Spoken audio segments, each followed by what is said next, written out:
একটু দেরি করছে আধা ঘন্টার মতো। আমার দুজনের এখানে বাবা কেন তুলো এই ছোট্ট হবে একজন আমার বাবা, বাচ্চা বাবা।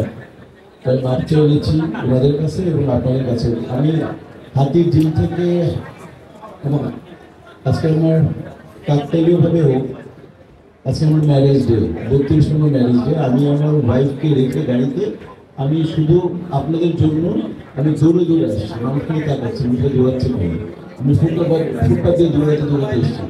দেরি হয়ে যাচ্ছে, এত জ্যাম আজকে মানে আমি বলে বোঝাতে পারবো না। যাই হোক, আমাকে ক্ষমা করে দেবেন।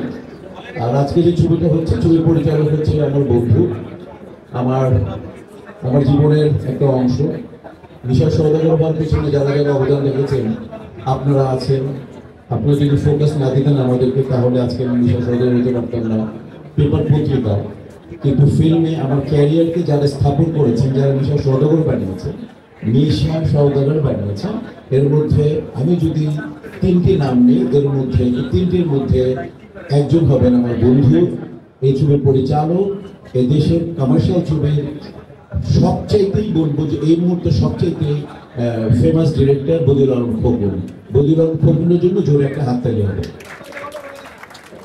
কারণ ও যখন একেবারে চিফ অ্যাসিস্ট্যান্ট মানে ডিরেক্টরের মতোই, তখন বাবু ভাইয়ের সাথে কাজ করতো, বাবু ভাইয়ের সাথে আমি কাজ করতাম এবং সরকারের সাথে কাজ করতো, উস্তাদের সাথে তার সাথে কাজ করতাম। এরপরেও প্রথম ছবি করলো দানব, এবং দানবের নাম ভুলিকে আমি অভিনয় করেছি। ওই ছবি ইনশাআল্লাহ আমাদের সুপার ডুপার হিট। এই পর্যন্ত বদিউল আলম খোকন ছবি তৈরি করেছে 34টা ছবি করেছে। এর মধ্যে আমাদের আগুন আমাদের ঈদের রিলিজ মানে 34টার মধ্যে আমি অভিনয় করেছি 33টার জন্য। মানে আমার মনে পৃথিবীতে এরকম হবে কিনা আমি জানি না। মানে একটা পরিচালকের সাথে এমনই বোঝা পড়া যে যার 34টা ছবি 33টা ছবির আমি আর্টিস্ট। কাজী হচ্ছে এবং বদিউল আলম খোকন সম্পর্কে একটা কথা শর্টলি বলে দিই, ফিল্মের কি অবস্থানে ফিল্ম আছে, আপনারা কি ভালো আছেন এই ব্যাপারে যাব না। তবে খালি বদিউল আলম খোকন টিম সম্পর্কে বলতে চাই, ফিল্মের টিম লাগে যে সমস্ত পরিচালকরা তার গতি ছড়িয়েছেন, তার পারফরমেন্সকে তার মেধা দিয়ে আলোকিত করেছেন। স্বাধীনতার পরে যে সমস্ত পরিচালকদের টিম ছিল, মনে করেন আমি আমি এই যে মিন্টু ভাই, কাজী হায়াত, মানে যারা super duper hit, Narayan Ghosh, Mita, মানে জহির ভাই, সবাই তাদের একটা টিম ছিল। লাস্টে যে সবচেয়ে বড় স্ট্রং টিম ছিল সেটা ছিল শহীদ ইসলাম খোকনের, তারপর মুমতাজুর রহমান আকবরের টিম ছিল স্ট্রং টিম। এরপরে আমার যতটুকু স্টাডি, এরপরে যে পরিচালক তার টিমটাকে রেখে মানে ছবি করেননি, তার টিমটাকে একত্রিত করে সবসময় ছবি করে গেছেন, উনি হচ্ছেন বদিউল আলম খোকন। তো আমার দেখা মানে আমার মনে হয় যে এরকম টিম আবার আদৌ হবে কিনা বা আমি দেখবো কিনা আমি জানি না। আমি আশা করবো যাতে হোক, কিন্তু লাস্ট আমার দেখা সবচেয়ে টিম নিয়ে কাজ করে বদিউল আলম খোকন মানে হবে, ওইখানে মজনু ক্যামেরাম্যান হবে, ওইখানে ফাইট ডিরেক্টর আমাদের শ্রদ্ধেয় আরমান ভাই হবে, ওইখানে স্ক্রিপ্ট রাইটার থাকবে ইনশাআল্লাহ কমল ভাই অথবা আমাদের দুলাল ভাই।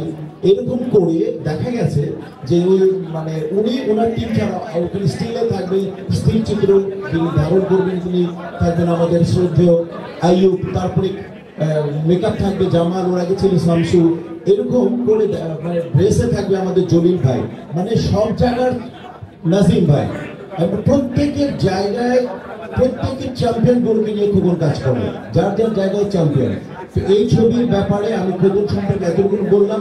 এই খোকনই এবার ইন্ট্রোডাকশন করাতে যাচ্ছে যে আরেকবার মুস্তাফিজুর রহমান মালিকের ছবিতে কাজ করেছে আমার বাম পাশে, আমার ছেলে সমতুল্য মুন্না। এই মুন্নার সাহস আর সাহসিকতা সম্পর্কে আপনারা সবাই জেনে গেছেন যে এই অবস্থায় কমার্শিয়াল ছবি বানানো মানে হচ্ছে মানে আগুনে হাত দেওয়া, আগুনকে স্থিরিত করা একটা কঠিন কাজ। তো সেই জায়গায় আমি বলবো যে ওর সাহসকে আমি সালাম জানাই, এবং এই মানে আমার বন্ধু খোকনের মাধ্যমে নিজেকে ইনশাআল্লাহ নিজের মেধাকে তুলে ধরবে। ও চেষ্টা করতেছে ইনশাআল্লাহ, ওর চেষ্টাটা সার্থক হোক।